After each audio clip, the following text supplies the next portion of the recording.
Yo, what's going on, y'all? It's Combo Breaker 99. I am back with another post-fight analysis video. All right, y'all, just really want to give my post-fight thoughts on this solid, undisputed matchup between Jose Ramirez and Josh Taylor. Like I said, this is what I'm looking for in boxing. I'm looking for the best fighting the best, and we had the WBO, WBC champion Jose Ramirez versus the IBF, WBA, and Ring Magazine champion Josh Taylor meet up. Finally get this fight made, this showdown made. And it was a good, solid fight. It was everything we wanted. You know, battle of the undefeateds, putting all their belts on the line, putting up a good fight. But Josh Taylor, man, he just proved to be the much better boxer and the much stronger boxer in this fight that just eventually was able to break the will of a fighter like Jose Ramirez. I know going into this fight, Ramirez, he was seen as the favorite. Everybody felt like if he drew this fight into an inside match with Josh Taylor would get broken down. But one of the angles I really want to talk about in this video is Josh Taylor. His physical strength is underrated. His inside game is underrated. And I think a lot of long-rangey boxers, they need this type of game plan like he has. Now, when you go back and look at Jose Ramirez versus Maurice Hooker, right? Yeah, Maurice Hooker didn't really have the type of inside game like Josh Taylor. Like, he was able to just bulldoze through him and make him trade and actually do a lot more damage and break down Maurice Hooker because he didn't really have that strong core strength. You know, he didn't really have that stand his ground strength like Josh Taylor. You know, Josh Taylor is a long, tall, rangy boxer, but when you get on the inside with him, he'll bang with you. He'll tie you up, and he'll break you down by just bumping you with his shoulder and really tying you up. I think that's what Jose Ramirez wasn't prepared for. So whenever that strength was countered back at him, it really kind of broke his will. You know, it really broke his will. So Josh Taylor, it wasn't just his outside boxing that was good in this fight. It was really the inside game of hitting him with the shoulder, and when they meet in the middle, tying him up, putting that weight, and just really muscling Jose Ramirez. Very impressive 12-round decision win for Josh Taylor. I mean, first half of the fight, if we go back and look, I felt Jose Ramirez, he was doing some nice body work early on. You know, he did land some good punches, you know, and win some rounds early. But I felt like Josh Taylor, you know, his angles and his straight left hand was very impressive. You know, he was able to keep him at bay.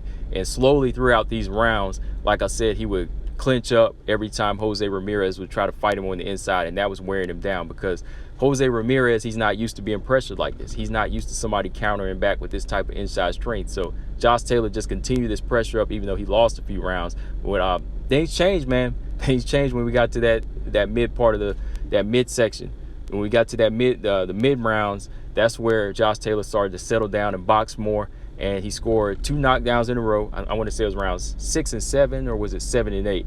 They were back to back though, because as Jose Ramirez, he got a little bit sloppy. He walked right into Josh Taylor's left hand, and the left hand, you know, snapped the head. You know, it hit him right on the chin and dropped him. He got back up quick. He recovered, but you know, you could already see that he was a little bit.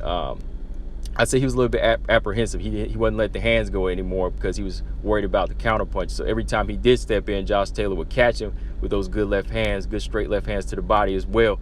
And then he would just kind of tie him up and wear him down. Then the following round, once again, he gets caught with another barrage and gets dropped. You know, so he's really getting hurt in these rounds. So I was like, okay, Josh Taylor's looking to stop him. You know, Josh Taylor's really coming not just with the power, but just with the will, you know, in the strength and that inside game. So from there on, I could just say that Josh Taylor in the second half, he really just took control of the fight. He was just boxing, doing whatever he wanted from rounds 10 and 11. Rounds 12, you know, Jose Ramirez, he tried to let his hands go. Here and there, he would land a good combination, but not enough to hurt Josh Taylor. Josh Taylor pretty much controlled it. Going back, there were some moments where they did throw some good exchanges. You know, Jose Ramirez caught Josh Taylor with a couple of good left hooks, you know, every time he'd make him exchange. But Josh Taylor's never been down before. You know, he showed some good will and good chin of his own. You know, he'd take these big shots, and then he would kind of step back to recover, or he would just tie Jose Ramirez up and use those moments to catch his breath. But yeah, man, overall it was a good fight. I think that like I said, this is what boxing needs. You know, we need the best fighting the best, so we can just have one champion in the division. And again, Josh Taylor, very good inside fighter. That was one thing I really wanted to just talk about in this video, is the fact that it wasn't just the outside boxing. It just wasn't the range. You know, it's crazy how people don't see this, but like Jose Ramirez was like going in on the inside, but when he would try to press and try to fight, Josh Taylor would just like stand still. It was like he couldn't move him. You know, he couldn't move him. Then he would like tie him up with underhooks and just wait till the ref breaks him. He was like wearing him out.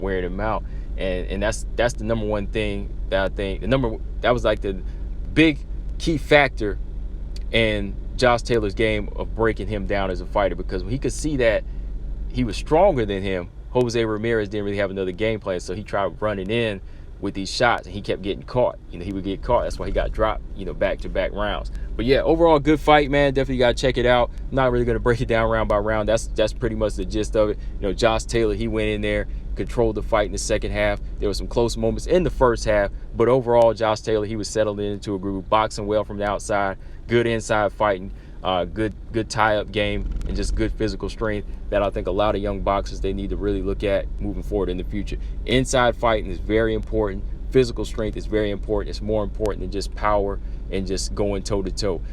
Toe-to-toe is not the same as inside fighting. Don't mix those two up. So yeah, young fighters, definitely look at that. Take a lesson out of that. Good fight moving forward from here. I wouldn't mind if a rematch happened. I really wouldn't. But I see there's talks of Terrence Crawford taking on Josh Taylor next. I don't know if it's going to be down here for undisputed. Maybe Terrence Crawford become two-time undisputed at junior welterweight, or is Josh Taylor moving up to welterweight? I don't know. But I definitely favor Crawford in that fight. But overall, in this level, Ramirez and Taylor, this was a good fight. If they want to run it back, I wouldn't mind watching that again. They definitely put it all on the line and showed that, look, the best fight the best. Combo Breaker 99, I'm out. Subscribe. Peace.